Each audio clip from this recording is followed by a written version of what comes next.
existe trois grands processus qui amènent à un état d'emprise sectaire totale. Il y a la séduction, l'endoctrinement et la rupture.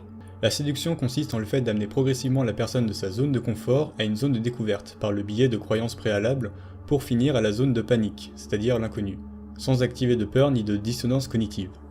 Ce processus de séduction peut différer selon trois modalités: le profil de recruteur et les moyens utilisés, le type de recrutement et les profils de recrutés. Parmi les profils des recruteurs et les moyens utilisés, on retrouve le coapteur familier. Sa tâche est facilitée parce qu'on lui fait confiance. Ensuite, il y a le coapteur ayant une autorité reconnue, qui a une certaine crédibilité au point de vue cognitif, et enfin le coapteur inconnu, qui doit construire sa légitimité pour susciter la confiance d'autrui. On retrouve chez chacun de ces recruteurs un type de recrutement pouvant être soit émotionnel, cognitif, ou qui s'appuie sur l'effet de groupe. Enfin, le processus de séduction diffère selon le profil du recruté. On y retrouve trois grands profils. Le profil utilitariste, qui est caractérisé par un haut niveau d'études, souvent de type masculin, et proche du leader. En retrait social et peu communicatif, bien que sûr de lui, il vit son appartenance au groupe de manière élitiste et est à la recherche de connaissances et ou de pouvoir que les autres n'ont pas. Les relations sociales ont peu de rôle dans l'adhésion au groupe, puisqu'il est en quête de satisfaction intellectuelle mais aussi spirituelle.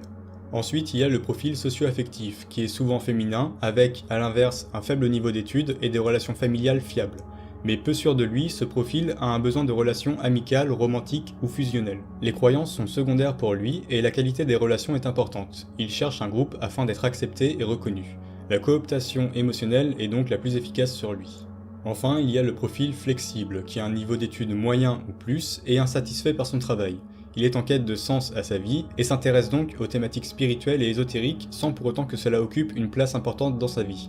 Ce profil est sociable, s'intègre facilement dans les groupes, tandis que le profil utilitariste s'oriente principalement vers l'offre spirituelle, le flexible, lui, découvre le groupe après s'être lié par un adepte. Le second processus amenant à l'emprise sectaire est l'endoctrinement.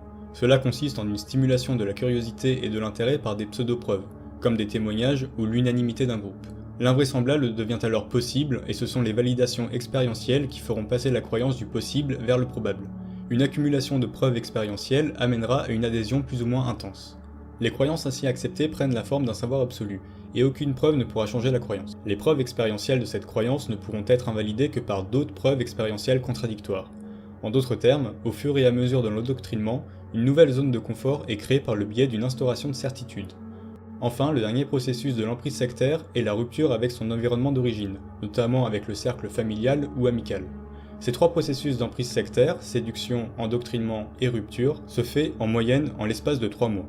Durant cette adhésion, la secte optimise son emprise par divers procédés permettant de se distinguer de la société, tels que le recours aux symboles et aux signes distinctifs, ou par l'instauration d'actes répétitifs, créant à terme une habitude dont il devient difficile de se défaire.